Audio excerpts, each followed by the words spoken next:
आप नए हैं तो मेरे अखिल तमिल क्लासेस यूट्यूब चैनल को सब्सक्राइब करो, बेल दबा के ऑल करो, ताकि आपको नोटिफिकेशन में अधिक सूचना अपडेट आपको मिलती रहेंगी। जब भी मैं शैक्षणिक मालूमात यूट्यूब चैनल पर अपलोड करूँगा तब आपको नोटिफिकेशन में अधिक सूचना आपको मिलती रहेंगी। लेकिन आपको जो नीचे इंग्लिश में लिखा हुआ सब्सक्राइब का बटन है उसको टच करना है और घंटी बजाना है। आपण पाहणार ब्रिज कोर्स सेतू अभ्यास वर्ग 9वी मराठी अंतर्भारती। आपण याच्या अगोदर 1 ते 3 बघितलेलं आहे। 4 ते 7 अपन बघणार आहोत। 8वें दिवशी चाचनी है। हम 4 से 7 दिन का कोर्स देख रहे हैं और 8वें दिन टेस्ट होगी। यह वीडियो आप आखिर तक देखिएगा। ब्रिज कोर्स हेतु अभ्यास चौथा दिवस। क्षेत्रभाषी कौशल्य, कौशल्य क्षमता, नादमय शब्द, तालात कवितेचे गायन, रसास्वाद, श्रवण, वाचन, लेखन, संकल्पना, कविता गायन। कविता गाना है, सुनना है, पढ़ना है और लिखना है। अध्ययन निष्पत्ती, कविता लक्षपूर्वक ऐकून त्याचा आनंद घेतात, योग्य अवरोहासह कविता म्हणतात। वरच्या ऋतूमध्ये वातावरणात होणाऱ्या बदलाचे निरीक्षण करून आपल्या शब्दात सांगतात। निसर्गातील काही घटक हे माणसासारखी कृती करतात यावर लक्ष केंद्रित करतात। नज़म सुनते हैं, खुशी से सुनते हैं और उसकी खुशी लेते हैं, और कुदरत में जो भी बदलाव आता है उसके बारे में, निसर्ग के जो कुछ हिस्से हैं उस पर हमारा ख्याल, एक कुदरत के कुछ हिस्से और इंसान की कृति, इस पर ख्याल करते हैं। जाणून घेऊया, हम देखेंगे। मी कवितेचे गायन करतो।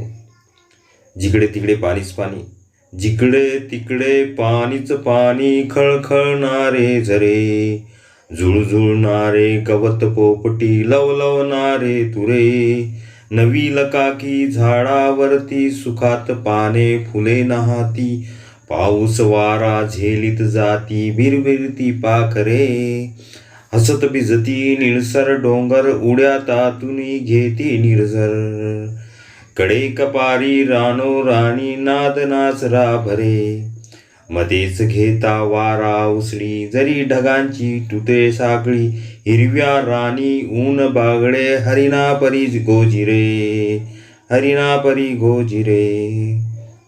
कवितेचा अर्थ, नज़म का मतलब देखेंगे। जिकडे तिकडे पाणीच पाणी, खळखळणारे झरे, झुळझुळणारे गवत पोपटी, लवलवणारे तुळे।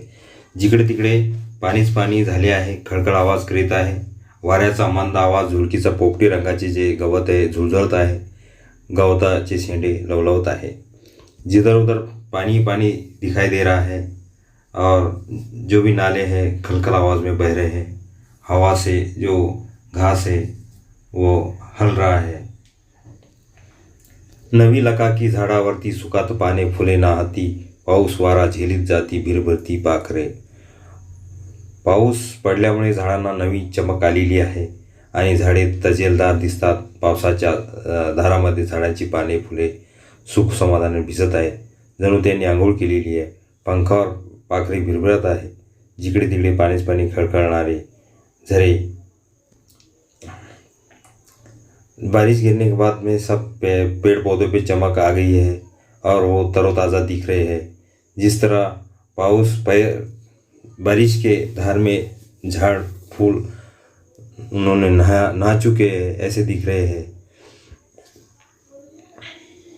बारिश का पानी परिंदे अपने जिस्म पर झेल रहे हैं और जहाँ जिधर उधर पानी पानी दिखाई दे रहा है और नाले खलखल बह रहे हैं। हसत भिजती निळसर डोंगर, उड्या तातून घेती निर्झर, कडे कपारी रानो राणी, नाद नाचरा भरे। फिकट निळ्या रंगाचे डोंगर हसत मुक्तपणे भिजत आहे, झरे उड्या मारत आहे, खाली वर जात आहे। डोंगरातून कडेकपारातून रानात का पावसाच्या पाण्याचा नाचणारा आवाज, मंजूळ आवाज घुमत आहे आणि सगळीकडे पाणीच पाणी झाले आहे, खळखळणारे झरे वाहत आहे।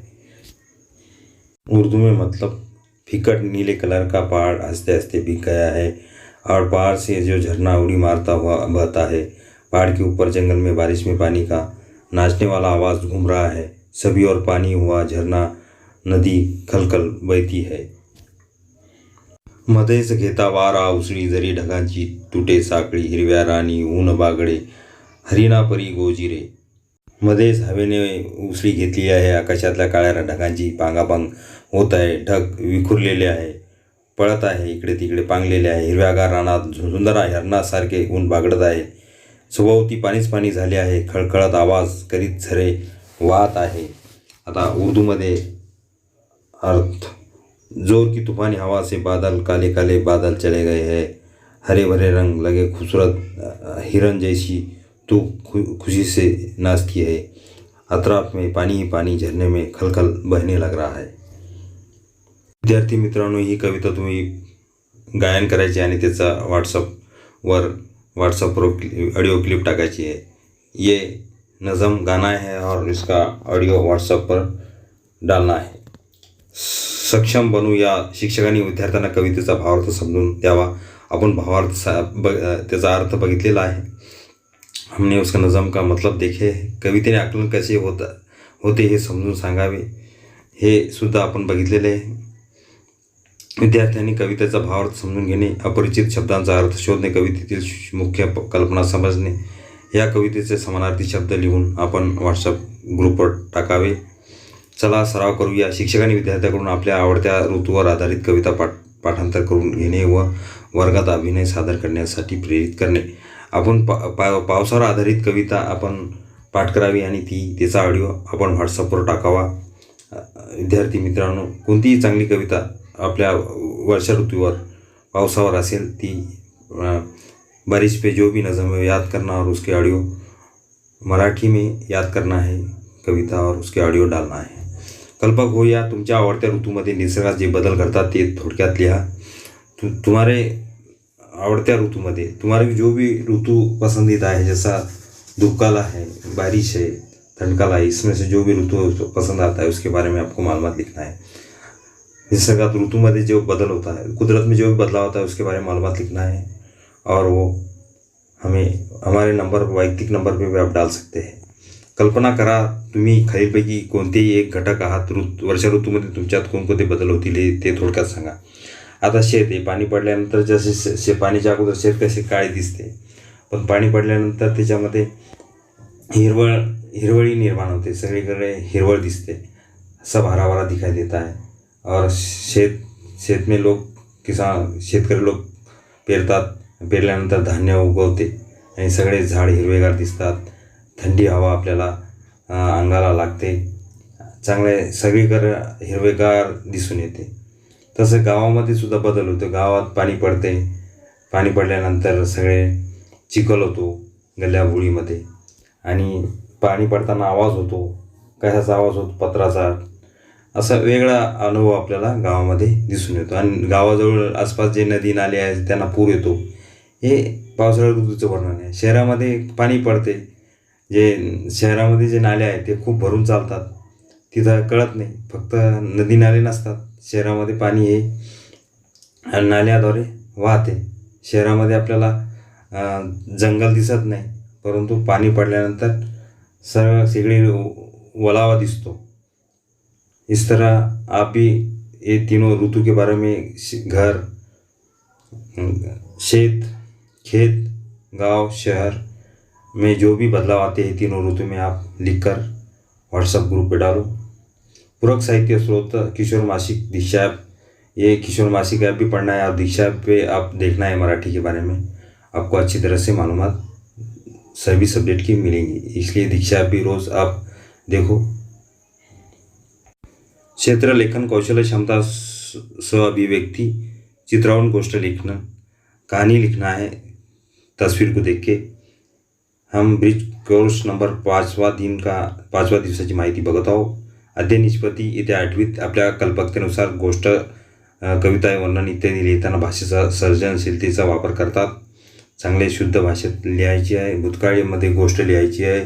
व्याकरणाच्या नियमाने लिहायची आहे. कवितेत आपल्या कल्पने कथा, कविता, पत्र इत्यादी लिहितात. कथा, कविता यामध्ये स्वतःच्या शब्दाची भर घालून लेखन करतात. कथा लिहिताना शुद्ध लिहा. व्याकरणाचे नियमाने लिहा. कथा भूतकाळात लिहा आणि स्वतःच्या शब्दाची भर त्याच्यात करा. खुद के अल्फाज में कहाणी लिखो. जाणून घेऊया. शिक्षकांनी विद्यार्थ्यांना सावलीतून जा आणि सावलीतून हे या गोष्टीचे संभाषण करण्यास सांगावे. शिक्षकांनी विद्यार्थ्यांना चित्र पाहून चित्राच्या आधारे गोष्ट लिहिण्यास प्रवृत्त करणे. जो 8व्या वर्गाची जे सावलीतून सावलीतून ह्या गोष्टी आपण त्याच्यामध्ये चर्चा करावी आणि खाली दिलेले जे हे चित्र आहे त्या चित्रावरून त्याच्या आधारे आपल्याला गोष्ट तयार करायची आहे. इथे कावळा आहे आणि माठ दिसत आहे. बघा कथा मराठीमध्ये. एकदा एका कावळ्याला फार ताण लागते. तो पाण्याचा खूप शोध घेतो पण पाणी काही मिळत नाही. शेवटी त्याला एक भांडे सापडते. त्यात पाणी असते पण त्याची पातळी खाली गेलेली असते. त्याला पाणी काही पिता येत नाही. मग त्याला एक कल्पना सुचते. तो त्या छोटे खडे टाकायला सुरुवात करतो. खडे पडू लागतात तशी पाण्याची पातळी वाढू लागते. असे करता करता पाणी त्याला पिता येईल एवढ्या पातळीपर्यंत आले. त्यानंतर सगळ्या कावळ्याने भरपूर पाणी प्यायले आणि तो निघून गेला. आता उसमें सीख हमें मिळते, उपदेश मिळतो. प्रयत्न वाळूचे कण रगडतात तेलही गळे. आता याचा शीर्षक आपण काय ताणलेला कावळा. प्यासा कौवा उसको बहुत प्यास लगी थी लेकिन पानी बहुत नीचे था. उसके दिल में सोच आया कि अब कंकर अपने मटके में डालेंगे. तो उसने एक एक कंकर करके पानी कंकर मटके में कंकर डाला और कंकर डालने से पानी की लेवल ऊपर आई और ऊपर ले आने के बाद में उसने बहुत पानी पिया और पानी पीने के बाद वह निकल गया. तो कोशिश करने से क्या नहीं होता, कोशिश करने से सब मसला हल होता है. ये और जो कौवा है वो अपनी प्यास बुझाकर चला गया. इस तरह ये कहानी आप भी मराठी में इसे लिखो और व्हॉट्सअप पे डालो.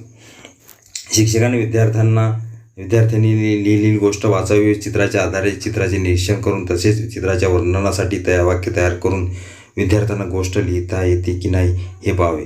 कहानी ये जमाने माजी में होना चाहिए और कहाणी लिहिताना भूतकाळात लिहावी, शुद्ध शब्दात लिहावी आणि मोजक्या आपल्या शुद्ध शब्दात व्याकरणाच्या नियमाने लिहावी. सक्षम बनवूया. शिक्षक विद्यार्थ्यांना चित्राच्या सहाय्याने गोष्ट तयार करायची याबद्दल मार्गदर्शन करतील. सुरुवातीला चित्राचे बारकाईने निरीक्षण करावे. तस्वीर को अच्छी तरह से देखना है बारीकी से और उसको ख्याल में लाकर लिखना है. निरीक्षण केल्यावर काय घडले असेल याचा विचार करावा.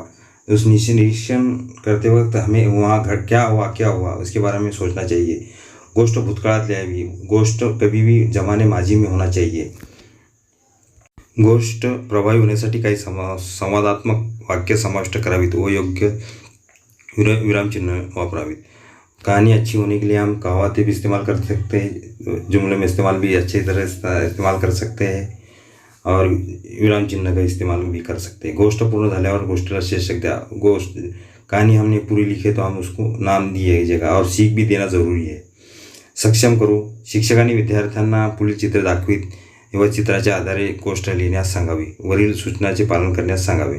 पुढे दिलेल्या चित्राचे निरीक्षण करून गोष्ट तयार करावा. तिला नाव द्या. आपल्याला चित्रामध्ये लोंबडी आणि बकरी दिसते. आता इथे लोंबडी ही पाणी पिण्यासाठी इकडे तिकडे फिरत राहते. तिला फार ताण लागते. मग तिला वाटते विहीर फार लहान आहे त्यामुळे ती विहिरीत जाते. विहिरीत उडी मारते आणि तिथे पाणी पिते. पाणी पिल्यानंतर तिला वर चढता येत नाही. ती फार उड्या मारते तरी तिला वर येता येत नाही. ती वर आरडाओरडा करते पण तिला काही समजत नाही, वर येता येत नाही. मग तितक्यात विहिरीवरच्या बाजूने एक बकरी जाते. बकरीला म्हणते, बकरी म्हणते लोंबडीला, तुम्ही काय करत आहे? लोंबडी म्हणते, मी विहिरीत आराम करत आहे, तू पण ये. त्यावेळेस पटकन बकरीसुद्धा तिथं उडी मारते. बकरी पाणी पिते. तितक्यात लोंबडी पटकन तिच्या पाठीवरून पाय ठेवून विहिरीच्या वर येते आणि असं करत करत बकरी तिथेच पाण्यात राहते. लोमड़ी कहने लगी, पीठ पर पैर देके ऊपर आई और कहने लगी, तुम अमरूद जैसा पानी पी लो. और बकरी को कुएं के अंदर छोड़कर लोमड़ी वहाँ से भाग गई. अशा प्रकारे आपण बकरी आणि लोमडीची कहाणी बघितलेली आहे. लोमडी आणि बकरीची कथा अपन बघितलेली आहे. आणि इथे सीख है कि बड़ी चालाकी से खुद को कुएं में बाहर निकाल दिया और बेचारी बकरी को कुएं के अंदर ही छोड़ दिया. इस तरह ये कहाणी आपण मराठीमध्ये लिहावायची आणि आमच्या वैयक्तिक नंबरवर व्हॉट्सअप नंबरवर टाकायची आहे. कल्पक होऊया. शिक्षकाने पुढील शब्दाच्या आधारे विद्यार्थ्यांना गोष्ट लिहायला सांगावी. शेतकरी 4 मुले आळशी, शेतकरी आजारी, शेतात खजिना, मुलांचे खणणे, वडिलांचे बोलणे समजणे. ही कहाणी आपण स्वतः चांगल्या प्रकारे लिहायची आहे, मुद्देसूद लिहायची आहे, भूतकाळात लिहायची, व्याकरणाची नियमन लिहायची, आपल्या शुद्ध भाषेत लिहायची. एका गावात एक शेतकरी राहत होता. तो फार मेहनत करत होता, कष्टाळू होता. त्याला 4 मुले होती, पण 4 मुले फार आळशी होती. त्याला आळशी असल्यामुळे शेतकरी अचानक एक वेळेस आजारी पडला. आजारी पडताना त्याने मुलांना सांगितलं शेतात खजिना आहे. असे उरतं सांगताच 4 मुले तिथे गेली आणि सगळा शेत खणणे सुरू केले. आणि खणल्यानंतर त्यांना काही सापडले नाही. सापडल्यानंतर त्यांना त्यांना बोलणे समजले, परंतु ते बोलणे वेगळे होते की मेहनत ही सफलता लाती है, कष्ट हेच आमचे फळ आहे. ते विद्यार्थ्यांना नंतर समजले. शेवटी त्यांना खजिना तर सापडला नाही. अशा प्रकारची कथा आपण स्वतः लिहा आणि व्हॉट्सअप ग्रुपवर टाका. ब्रिज कोर्स दिवस 6. क्षेत्र भाषा अभ्यास, कौशल क्षमता, श्रवण, संभाषण, वचन लेखन. वचन सुनना है, संभाषण करना है, बातचीत करना है, पढ़ना है, लिखना है. वाद्य निष्पत्ती आहे. भाषेतील विविध बारकावे ओळखून वचनाचा योग्य वापर करावा. भाषेतील योग्य बारकावे सूक्ष्म निरीक्षण करून वाचणे आणि समजणे. बारीकीसे पढ़ना और समजना आहे. जाणून घेऊया. शिक्षकांनी विद्यार्थ्यांना परिचित शब्द घालून त्याचे वचन ओळखण्यास प्रवृत्त करणे. उदा वही, शाळा, फळे. जसं वही वह्या, शाळा शाळाच होईल अनेक वचन. फळे हा अनेक वचन तर त्याचा फळ होईल. अशा प्रकारे एकवचन अनेक वचन आपण करू शकतो. एक वचन असेल तर अनेक वचन करायचे, अनेक वचन असेल तर एक वचन करायचं आहे. शिक्षकांनी काही शब्द फळ्यावर लिहून विद्यार्थ्यांना त्याचे वर्गीकरण अनेक वचन करण्यास सांगावे. एकवचन अनेक वचनची यादी तयार करावी. विद्यार्थ्यांनी व्हॉट्सअप ग्रुपवर टाकावी किंवा वैयक्तिक नंबरवर टाकावी. सक्षम बनवूया. एकवचन अनेक वचन यांच्यातील फरक समजण्यासाठी प्रात्यक्षिक कृती घेण्यात यावी. प्रात्यक्षिक कृतीसुद्धा इथे करायची आहे. इथे फोटोमध्ये दिलेले आहे. 3 TV आहे, म्हणजे कॅम्प्युटरचे आहे. विमान, फुल, तारा आहे. जसं 1, 2, 3, 4 अशा प्रकारे इथे चित्रामध्ये दिलेले आहे. जसं आता वरील चित्र पाहून फरक विचारणे. जसं एक खुर्ची, जसं अनेक खुर्च्या. एक पुस्तक, अनेक पुस्तके. एक झाड, अनेक झाडे. एक घर, अनेक घरे. अशा प्रकारे एक वचनचं अनेक वचन, अनेक वचनचं एक वचन आपण करू शकतो. अखिल तांबोळी सर क्लासेस ह्या यूट्यूब चॅनलवर मी एक वचन आणि अनेक वचन ह्या ह्याच्यामध्ये फरक आहे सविस्तर आपण यूट्यूब चैनल दिलेला है. आप यूट्यूब चैनल पर प्लेलिस्ट में ये व्याकरण, मराठी हिंदी व्याकरण देख सकते हैं. आपको अच्छी तरह से मालूमात डिटेल मिलेंगे एक वचन और अनेक वचन की, हिंदी मराठी की. सराव करूया. शिक्षकांनी अवांतर परिच्छेद देऊन त्यातील वचन ओळखण्यास सांगणे. अवांतर परिच्छेद दिलेले आहे, त्यात एक वचन अनेक वचन ओळखण्यास सांगावे. आपण जे पाठ आहे आपल्या पुस्तक मराठीमध्ये पुस्तकामधील पहिल्या दुसऱ्या जो पाठ आहे त्याचे एक वचन अनेक वचन ची लिस्ट बनवा आणि व्हॉट्सअपवर टाका. 2-2 एक वचन अनेक वचन की या लिस्ट तैयार करो और व्हाट्सअप ग्रुप पर डालो. 2-2 विद्यार्थ्यांचे गट बनवून वचन ओळखा आपसात खेळण्यास प्रोत्साहित करावे. गट बनाना है और वचन अनेक वचन के जो भी खेल है वो खेलना है, जिससे हमें अनेक वचन एक वचन अच्छी तरह से समझे. कल्पक होऊया. वचनाचा विचार करून शब्दकोडी बनविण्याचा प्रयत्न करावा. शब्दकोडी भी हम बना सकते हैं एक वचन अनेक वचन में, उसको भी आप बना के डाल सकते हैं व्हाट्सएप ग्रुप पे. एकच शब्द एक वचन अनेक वचनात आहे असे शब्द शोधून त्याचा संग्रह करा. एक वचन एक, अनेक वचन आणि ज्यादा. ब्रिज कोर्स 7वा दिवस. क्षेत्र कौशल्य, कौशल क्षमता, वाचन लेखन करताना विरामचिन्हाचा योग्य वापर करून करता है. विराम चिन्ह का इस्तेमाल हम अच्छी तरह से करेंगे, उसके बारे में मालूमात देख रहे हैं. अध्ययन निष्पत्ती भिन्न उद्देशासाठी लेखन करताना विराम चिन्हाचा जाणीवपूर्वक व योग्य वापर करतात. विविध विषयासाठी विविध उद्देशासाठी लेखन करताना विराम चिन्हाचा योग्य वापर करतात. विषय में हम मराठी मकसद के साथ में विराम चिन्ह का इस्तेमाल करेंगे. जाणून घेऊया कृती व कृतीचं तपशील, कार्यपद्धतीपूर्वक साहित्य स्रोत. शिक्षक विद्यार्थ्यांना खालील परिच्छेद योग्य विरामचिन्ह घालून त्यांचे लेखन कराव्यास सांगेल. आज आमच्या शाळेत ई कचरा याशिवाय माहिती सांगण्यासाठी एक ताई व दादा आल्यानंतर पूर्णविराम द्यायचा इथे.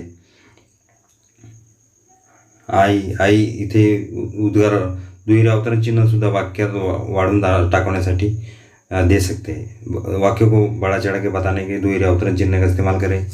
ई कचरा म्हणजे काय, इथे प्रश्नार्थक चिन्ह द्या कायच्या नंतर.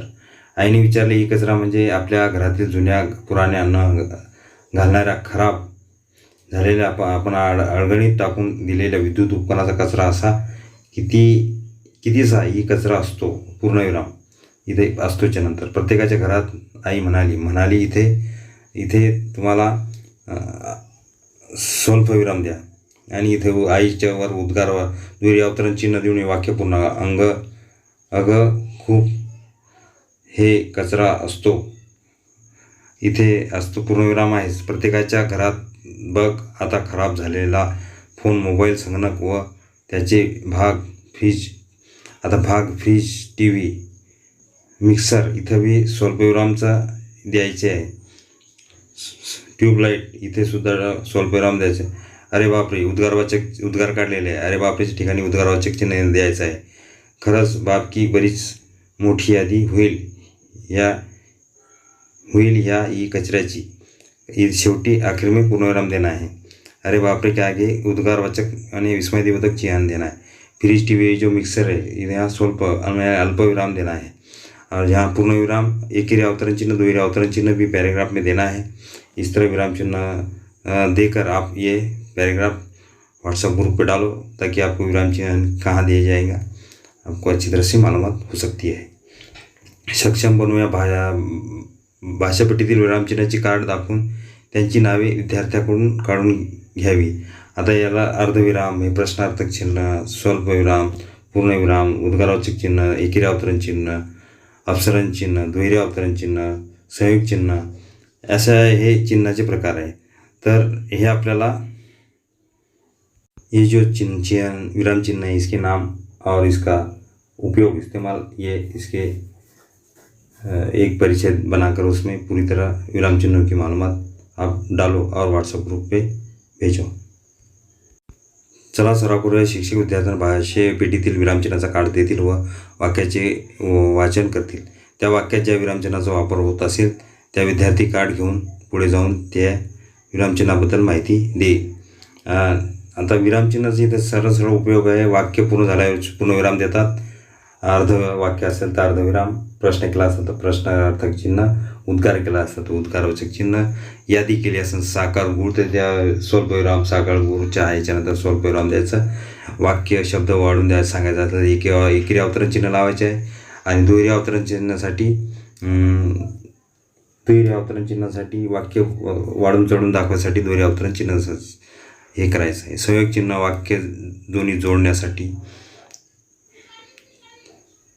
कल्पक हुए विद्यार्थी प्रत्येक 5 विराम चिन्हाचे वाक्य तैयार करने, 5 जो विराम चिन्ह उसके जुमले तैयार करना है बच्चों ने, विद्यार्थियों ने. मोबाईलच्या कीपॅडवर असलेल्या विराम चिन्हाची यादी तयार करणे व त्यांचा वापर करून वाक्य तयार करणे. मोबाइल की कीपैड पर जो भी चिन्ह है, निशानी है, उसकी यादी तैयार करना है और उसका जुमले में जो त्याचा वापर वाक्य में जुमलों में उसका इस्तेमाल करना है.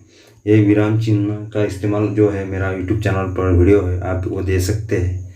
अखिल तांबुल सर क्लासेस आपको अच्छी तरह से मालूम पड़ जाएगा कि कौन से विराम चिन्हों को क्या बोलते हैं. पूरक स्रोत, साहित्य स्रोत, गोष्टीचे पुस्तक, नाटकांची पुस्तक, वर्तमानपत्रे, भाषा पेटीतील विराम चिन्हांची कार्डे. डेली कहानी की किताब पढ़ना चाहिए, नाटक की किताब भी पढ़ना चाहिए, अखबार भी पढ़ना चाहिए और विराम चिन्ह के कार्ड भी अच्छी तरह से आपको मालूम चाहिए जो कि हम अच्छी तरह से विराम चिन्ह की मालूमात हासिल कर सके. ये कोर्स ब्रिज कोर्स का 8वें दिन इस प्रकार टेस्ट होगा. 10 मार्च का 9वीं का संयुक्त मराठी. योग्य पर्याय निवडा. एकता या देशाची महत्त्वाची वैशिष्ट्य आहे. एक देशाचे नाव लिहायचे. चिवचिव चिमण्या जुने नाटकचे नाव लिहायचे. गटात न बसणारा शब्द लिहा. मानवी कृती, जिकडे तिकडे पाणीच पाणी या कृतीतील एक घटक, जे घटक सूट होतो ते त्याचे अनुक्रम लिहायचं. अ ब क. आणि इथे या शब्दाचे वर्णन करण्यासाठी कवीने कवितेतील वापरलेले शब्द आणि अ ब क मधून एक निवडायचे. कथालेखन करताना कथा नेहमी या काळात लिहावी ते सुद्धा लिहायची आहे. समानार्थी शब्द लिहायचा आहे. फुल काय, वृक्ष एक सुमन, झाड वृक्ष एक सुमन ते सुद्धा टिक मार्क करायची आहे. एकवचन आणि एकवचन समान असलेले चित्र शोधा. आता हे समान असलेले चित्र इथे बघायचे आणि त्याचा ब क इथे लिहायची आहे. पत्राचे मुख्य किती प्रकार आहेत ते सुद्धा इथे लिहायचे. हाताचं सोडून पडण्याचा माग लागायचं ह्या वाक्यात विरामचिन्ह लिहा. विरामचिन्ह कोणतं येईल ते सुद्धा इथे लिहायचे आहे. आपल्याला हा व्हिडिओ आवडला असेल तर आपण माझ्या चॅनलला सबस्क्राईब करा, लाईक करा, कॉमेंट्स करा, शेअर करा.